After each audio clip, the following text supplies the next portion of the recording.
tentukan pilihan program studi sesuai dengan passion-nya. Jadi jangan sampai memilih prodi hanya karena pengen diterima di UB.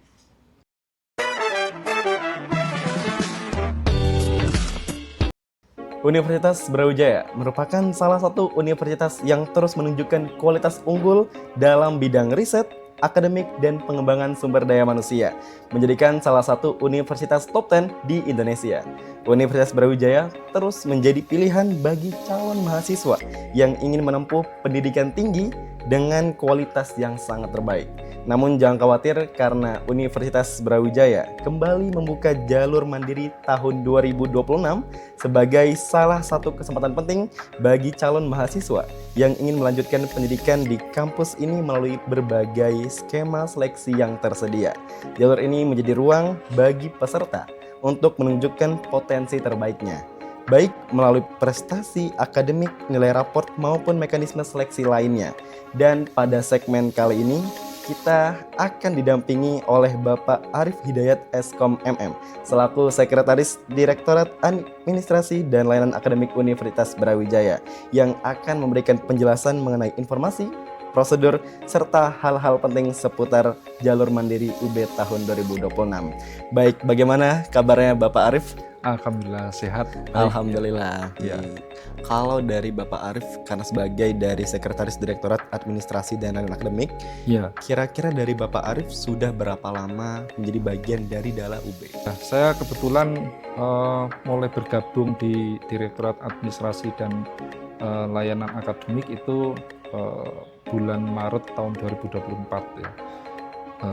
Jadi sekitar kurang lebih 2 tahun ya, 2 tahun lebih ya. Betul. Ya, sampai sekarang sudah menangani tiga periode seleksi, ya 3 periode seleksi, dan kebetulan belum ada perubahan ya, mulai 2024 sampai 2026 ini nama seleksinya masih sama ya. Untuk nasional itu SNBP, kemudian SNBT atau UTBK, kemudian mandiri ya. Betul. Namanya masih sama kebetulan ya. Oke. Tapi tidak menutup kemungkinan nanti kalau ada perubahan kebijakan, kemudian ada sebutan atau nama yang berbeda ya. Tapi prinsipnya penerimaan itu dilakukan secara nasional dan lokal ya. Dan tentunya tujuan dari proses seleksi itu adalah untuk mendapatkan calon-calon mahasiswa yang berkualitas, yang bermutu tinggi ya, sehingga nantinya dapat mengikuti proses pembelajaran di Universitas Brawijaya dan menyelesaikan studinya dengan tepat waktu, dengan kualitas yang tinggi, kualitas lulusan yang tinggi, kan gitu ya. Baik, karena berarti jalur masuk mandiri ini dinaungi oleh Direktorat Administrasi dan Layanan Akademik berarti Bapak. Ya. Kalau dari Dala UB ini sendiri, apakah setiap tahunnya untuk jalur mandiri ini bakal ada perubahan terus-menerus atau akan stagnan dalam beberapa dekade?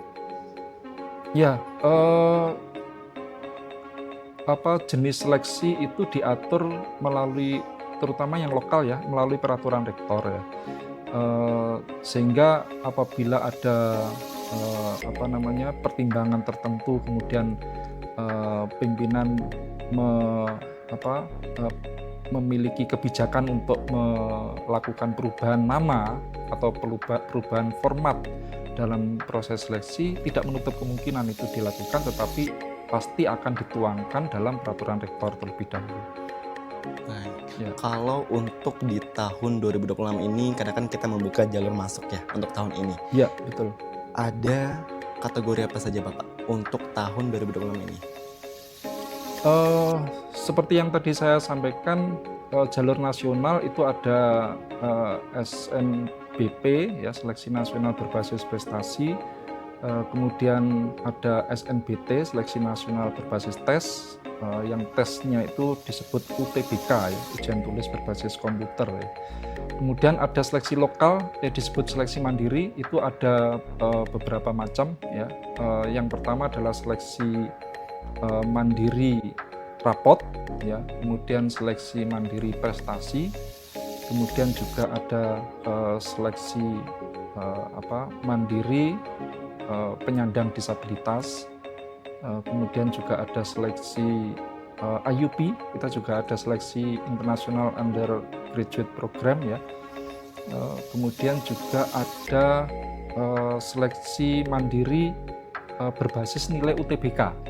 Ya, berbasis nilai UTBK ini terutama yang sudah mengikuti UTBK tapi belum berhasil ya, maka dia dapat menggunakan nilai UTBK-nya untuk mendaftar di seleksi mandiri jalur nilai UTBK. Baik. Ya. Untuk jalur yang bagian prestasi, Ya. waktu tahun 2024, sebelumnya saya merupakan juga mahasiswa mandiri Bapak, dan saya memasuki jalur mandiri melalui sertifikat TAFIS. Nah, Oh iya. untuk tahun 2026 ini apakah tetap ada atau ada perubahan? Ya, berdasarkan peraturan rektor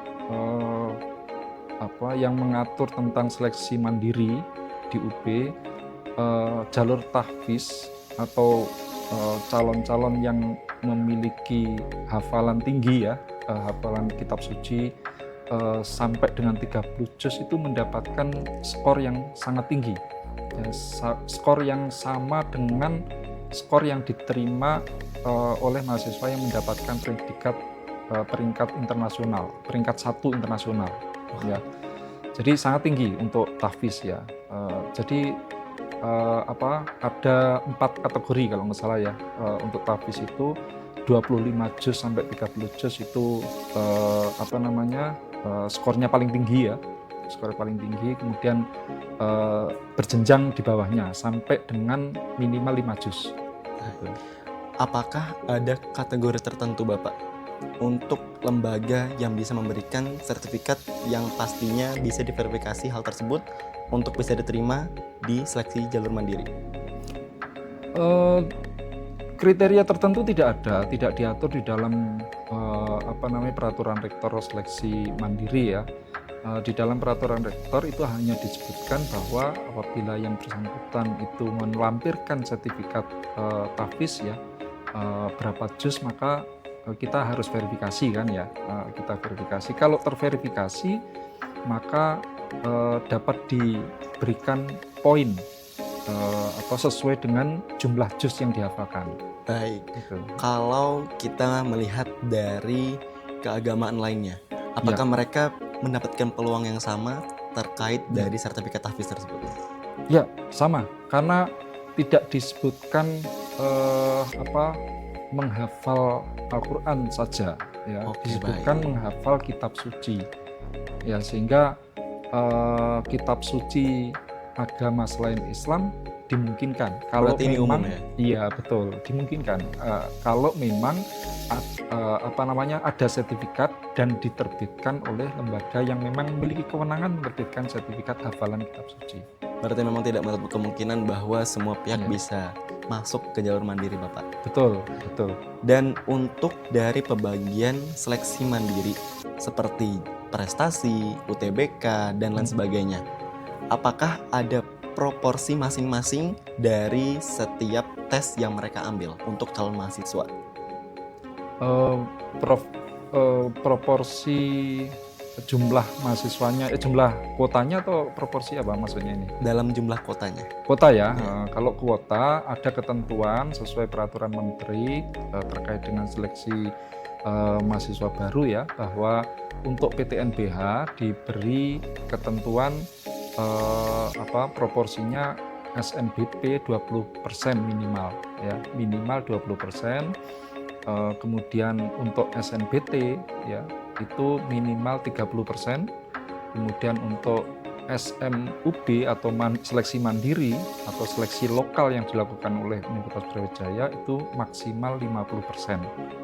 Ya, dan itu bisa disesuaikan, artinya yang penting ketentuan minimal dan maksimalnya itu tidak terlampaui. Kalau kita melihat dari perkembangan tahun 2025, apakah Ya. kuota untuk tahun ini itu akan mengalami perubahan yang signifikan, Bapak? Untuk tahun ini ada surat edaran dari Dirjen Dikti yang menetapkan bahwa daya tampung mahasiswa baru untuk seluruh perguruan tinggi negeri di Indonesia itu mengacu pada daya tampung tahun 2025.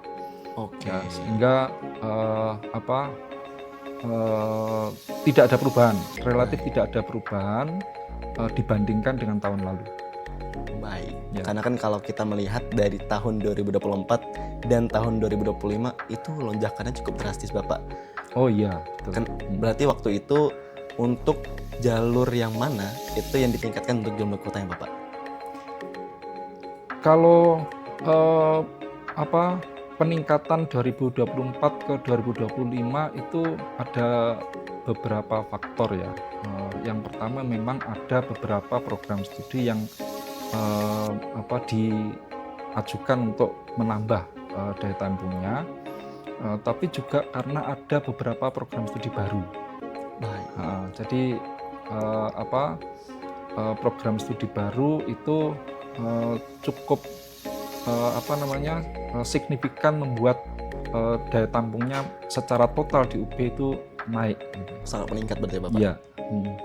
Kalau begitu untuk di tahun ini karena memang tidak ada beberapa faktor yang cukup signifikan, berarti tetap stagnan ya, Bapak? Kalau tahun ini memang kita mandatori ya, mengikuti perintah dari Dirjen Dikti ya.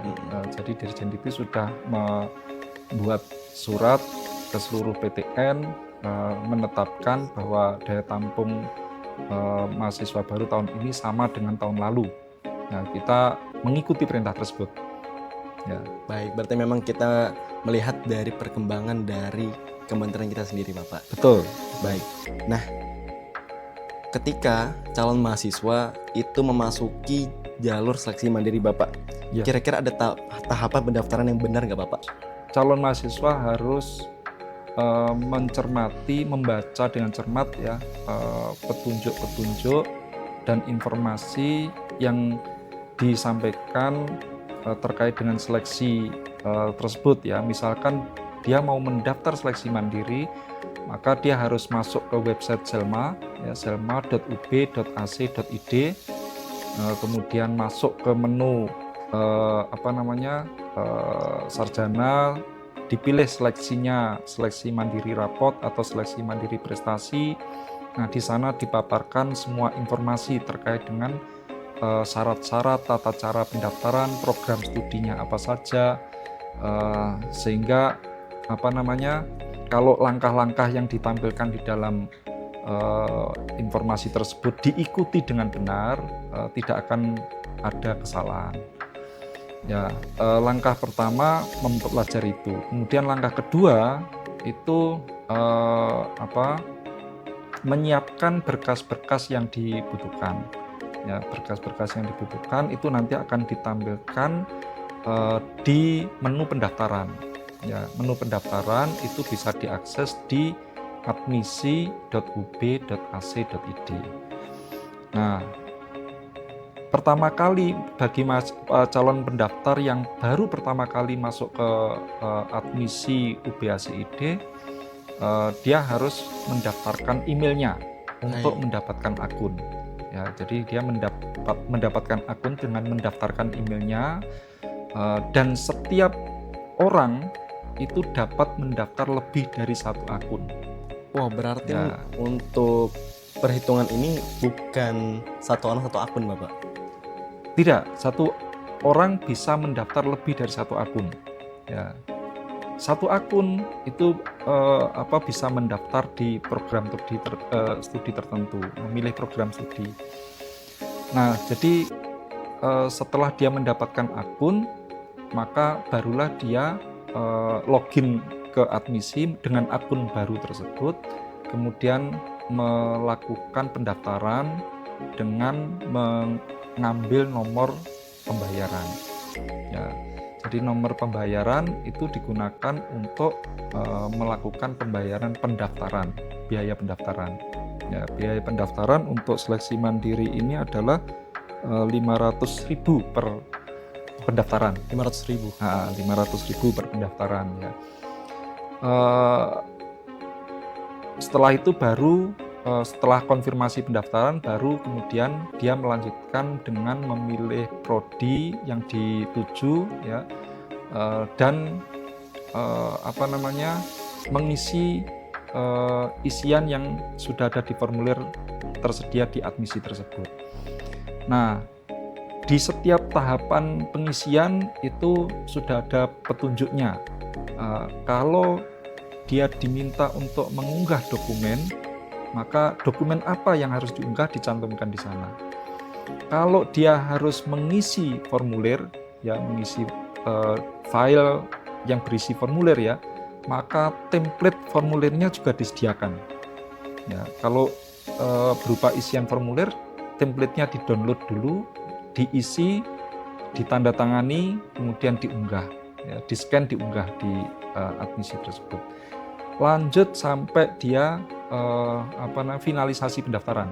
Ya, kalau sudah finalisasi pendaftaran, maka dia akan mendapatkan nomor pendaftaran. Ya, nomor pendaftaran. Kalau dia sudah mendapatkan nomor pendaftaran, maka dia sudah punya tiket untuk mengikuti seleksi ini. Kalau yang bersangkutan tidak puas dengan pilihan yang ada di pendaftaran sebelumnya, maka dia bisa mendaftar akun baru, ya, kemudian mendaftar lagi dengan prodi yang berbeda, tidak ada masalah, ya, diperbolehkan. Dan beberapa kalau satu orang bisa memiliki beberapa email, ya, disarankan tetap Gmail, ya, tetap menggunakan Gmail, ya. Maka dia bisa mendaftar lebih dari 2 akun. Gitu, ya. Ada batas maksimal nggak Bapak untuk pembuatan akunnya? Tidak ada.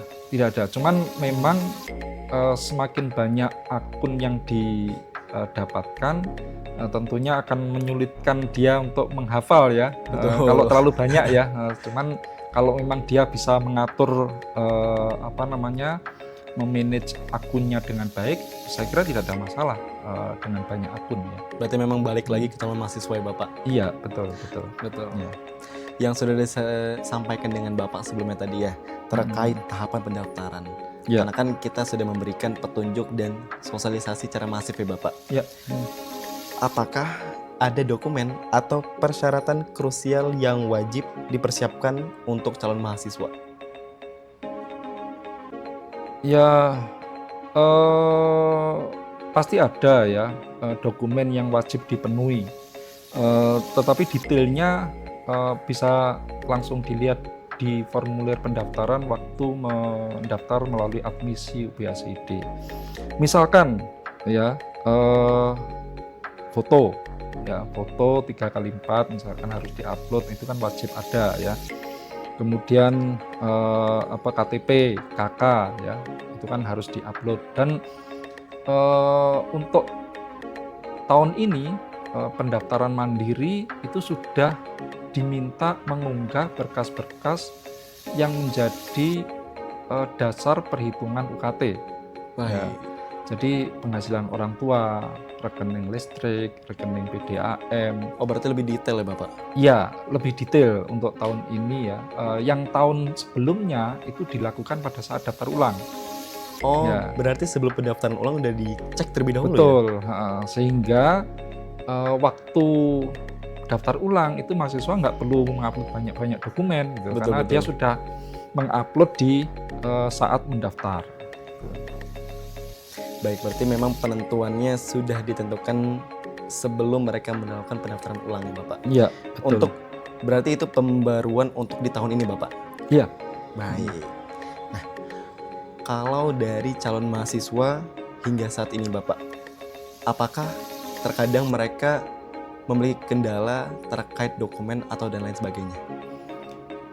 Ya, seringkali ini yang kan kita membuka media komunikasi untuk menyalurkan atau menyampaikan keluhan ya, Betul. atau kendala-kendala yang terjadi pada saat mereka mendaftar. Banyak keluhan-keluhan yang disampaikan itu terkait dengan pemenuhan dokumen, misalkan PBB ya, Betul. pajak bumi bangunan itu ya. Itu mereka bingung. Kenapa bingung? Karena dia kos di situ atau kontrak gitu ya. Oh, Dia iya. kontrak, orang tuanya tidak punya rumah ya, rumahnya ya kontrak itu gitu ya. Betul. Kalau seperti itu bagaimana PBB-nya gitu ya. Nah itu sebenarnya tidak ada masalah dengan status rumah itu milik sendiri atau kontrak sebenarnya ya. Karena sebenarnya untuk dokumen-dokumen seperti PBB, rekening listrik, rekening koran itu kan untuk menunjukkan Kepemilikan ya. biaya operasional yang dikeluarkan Oh, oleh betul. orang tuanya, oleh keluarga itu ya, oleh keluarga itu, dan itu menjadi salah satu komponen penghitung UKT. Oh, penentunya. Ya, salah satu. Jadi ada banyak faktor atau komponen lain ya untuk menghitung. Jadi kan intinya begini, ketika dia melaporkan bahwa gaji orang tuanya katakanlah 5 juta misalkan gitu ya. Nah 5 juta itu untuk operasional berapa? Untuk misalkan dia masih punya tanggungan utang misalkan ya, atau dia masih punya tanggungan adiknya yang masih sekolah, biaya sekolah adiknya, mungkin dia masih punya tanggungan rekening telepon, rekening PDAM, rekening listrik gitu ya, sehingga 5 juta itu ternyata hanya menyisakan 100.000 misalkan begitu ya, selama 1 bulan gitu ya. Nah itu menjadi faktor-faktor yang akan digunakan untuk menghitung kira-kira dengan dokumen-dokumen yang diunggah tersebut ketemunya berapa. Nah dan itu sudah dimasukkan di sistem. Jadi ketika sudah di-upload semuanya itu data-datanya dan berkasnya, maka nanti sistem akan menghitung dia masuk kategori UKT berapa. Kemampuan pasti akan disesuaikan dengan kemampuan bayar orang tuanya.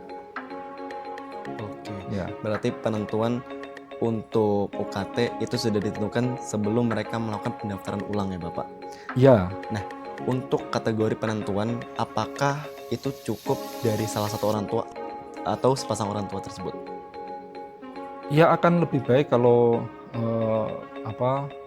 hal itu dikomunikasikan ke kedua orang tua ya, karena memang pendidikan itu kan investasi ya, sehingga tidak bisa kita hanya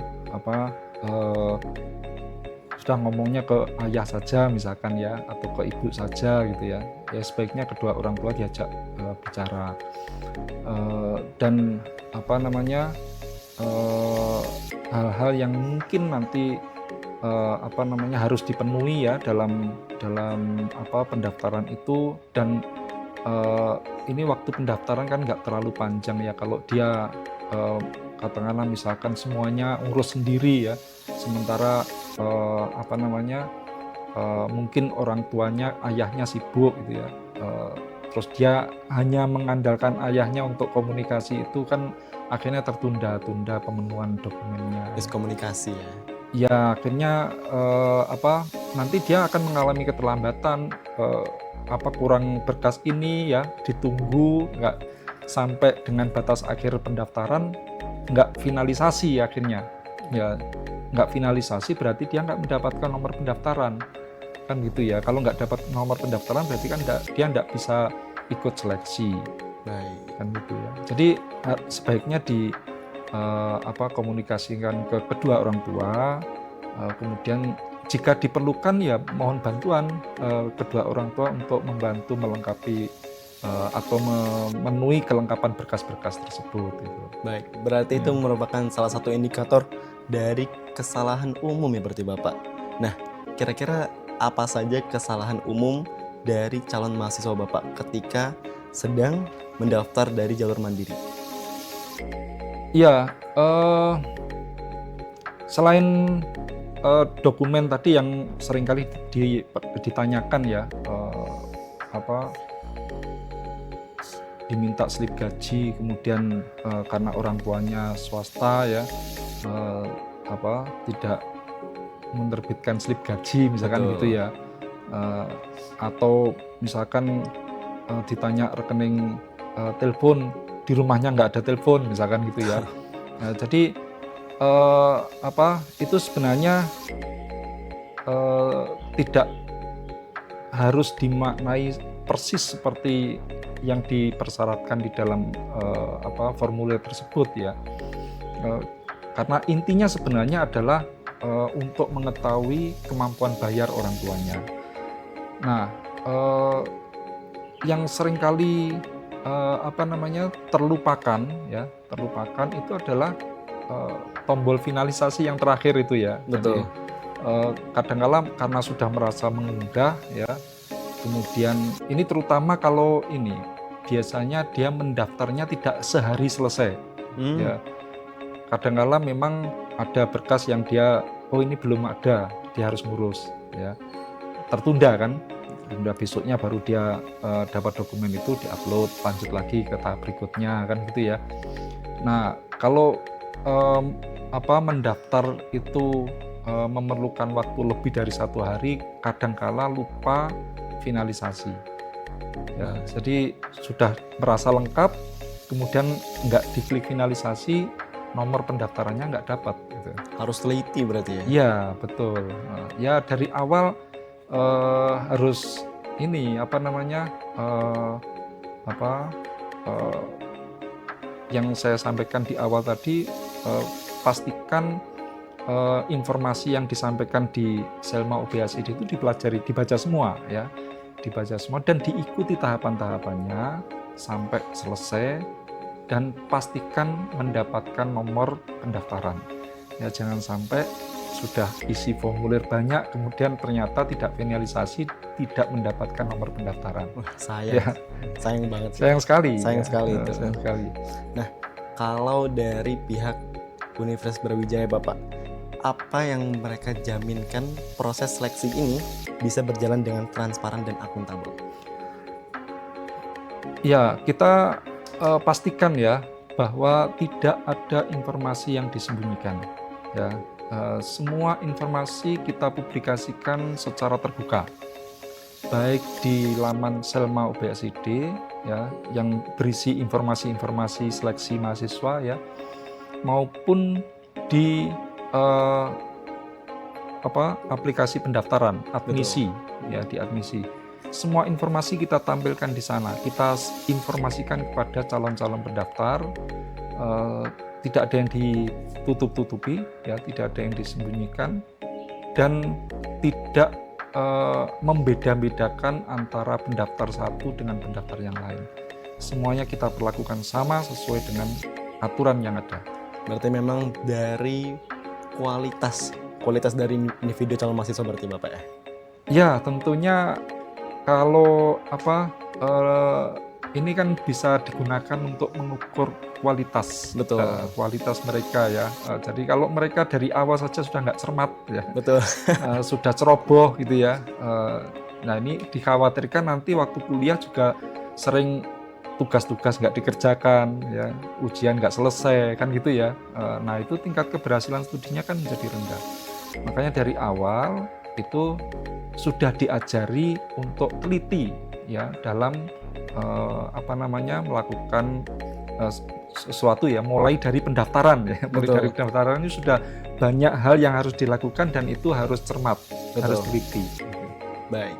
Dan kalau dari calon mahasiswa itu sedang mendaftar jalur mandiri Bapak, ya, tips dan trik yang bisa mereka dapatkan dalam persiapannya kira-kira seperti apa Bapak?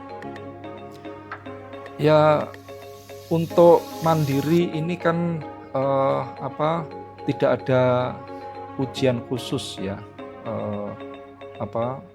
Seleksi mandiri rapor itu yang dinilai nanti adalah raportnya dan prestasinya. ya. Yang prestasi juga begitu. Yang prestasi itu memang yang diutamakan prestasinya, tapi juga rapot harus diunggah juga. Betul. Ya. Nah, kemudian yang nilai UTBK itu nilai UTBK-nya yang digunakan sebagai poin utama untuk seleksi ya. Nah, berarti karena tidak ada ujian ya, tidak ada ujian untuk seleksi mandiri ini, yang penting adalah dia harus mempersiapkan berkas-berkas yang harus diunggah, data-data yang harus diisikan pada saat mendaftar. Itu yang paling penting ya. Dia tidak harus belajar setiap hari ya untuk untuk mengikuti ujian misalkan gitu ya.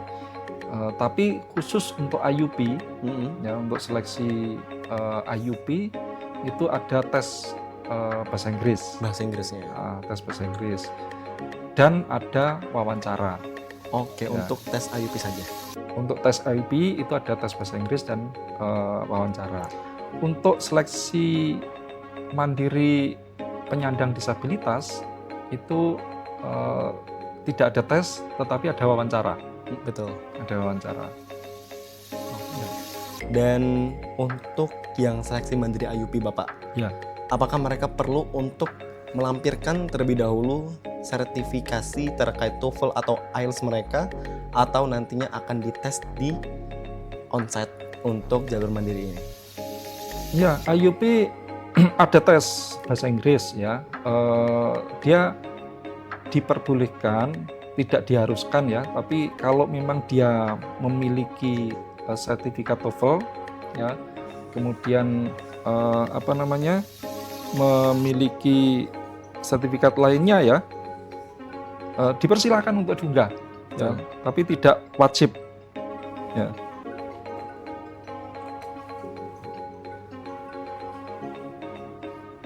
Iya, maaf. Tidak apa-apa Bapak. Ya, jadi kalau dia memiliki sertifikat TOEFL, sertifikat IELTS atau sertifikat bahasa Inggris lainnya, dipersilakan untuk diunggah, tetapi dia tetap mengikuti tes bahasa Inggris. Berarti Ya. memang sudah sesuai dengan skema ya Bapak. Betul, dan tes bahasa Inggrisnya tidak rumit ya, tidak menyulitkan bagi pendaftar ya, karena dilakukan secara online. Oh, Jadi online dia ya? tidak harus jauh-jauh datang ke UB Malang ya, hanya untuk mengikuti tes bahasa Inggris saja.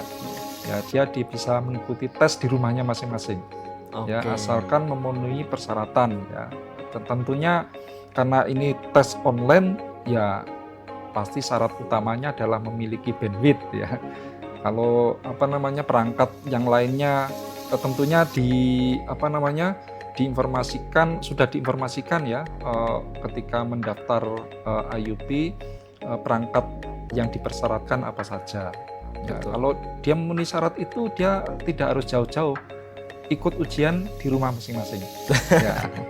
Oke, berarti memang untuk seleksi mandiri ini persiapan yang penuh ya Bapak, persiapan yang penuh dan Betul. maksimalkan kapasitas diri Bapak. Betul. Dan kalau dari Bapak Arif, apa pesan motivasi untuk calon mahasiswa pada tahun 2026 ini Bapak? Yang pertama, tentukan pilihan program studi sesuai dengan passionnya, ya, sesuai dengan passionnya. Jadi jangan sampai memilih prodi hanya karena pengen diterima di UB. Ya. Jadi pastikan memang sesuai dengan passionnya, supaya nanti tidak kecewa, tidak kesulitan ya. Seringkali ada beberapa itu yang akhirnya gagal studi karena dia yang penting masuk UB aja. Merasa salah jurusan akhirnya ya? Salah jurusan. Ya. Itu yang pertama. Kemudian yang kedua, persiapkan berkas-berkas yang dibutuhkan untuk pendaftaran. Ya, sehingga jangan sampai ketika waktunya mendaftar baru mempersiapkan berkasnya, sehingga batas waktu pendaftaran akhirnya terlampaui. Ya, sehingga dia akhirnya gagal mendaftar gitu. Kemudian yang ketiga, jika ada kendala dalam melakukan pendaftaran, segera komunikasikan, segera tanyakan ya melalui jalur-jalur komunikasi yang tersedia ya. Jadi bisa datang langsung ke Dala ya di Gedung Rektorat Universitas Brawijaya lantai 2, atau melalui telepon ya, atau bisa juga melalui email ya. Kita ada email academic.center@ubhcid ya. Kemudian bisa juga melalui Halo Selma ya. Jadi saluran Halo Selma itu menggunakan tiketing ya, sehingga bisa dipantau apakah sudah direspon atau belum pertanyaannya begitu ya, itu bisa dipantau. Atau jalur-jalur lain yang tersedia ya, yang tentunya jalur itu diinformasikan semuanya di website Selma UBHCID. Jadi memang sudah kita sediakan banyak kesempatan ya Bapak untuk calon mahasiswa ini. Betul. Berarti memang luar biasa sekali untuk Universitas Brawijaya untuk persiapan seleksi mandirinya ya Bapak ya. Iya. Betul. Dan luar biasa sekali dari penyampaian ataupun penjelasan yang telah disampaikan oleh Bapak Arif Hidayat Eskom MM. Dan pastinya sangat informatif ya Bapak bagi calon mahasiswa dan mahasiswi untuk Universitas Brawijaya. Dan untuk calon mahasiswa yang lagi berjuang untuk memperebutkan kursi di Universitas Brawijaya, jangan lupa untuk dicatat terkait apa yang sudah disampaikan dengan Bapak Arif. Dan sayang sekali kita sudah menginjak pada segmen akhir dari podcast Kupas Tuntas Jalur Masuk Mandiri Universitas Brawijaya 2026 bersama Bapak Arif Hidayat Eskom MM. Saya Putra Ahmad selaku host dalam kegiatan hari ini, pamit undur diri. Sampai jumpa Brawijayans. Sampai jumpa.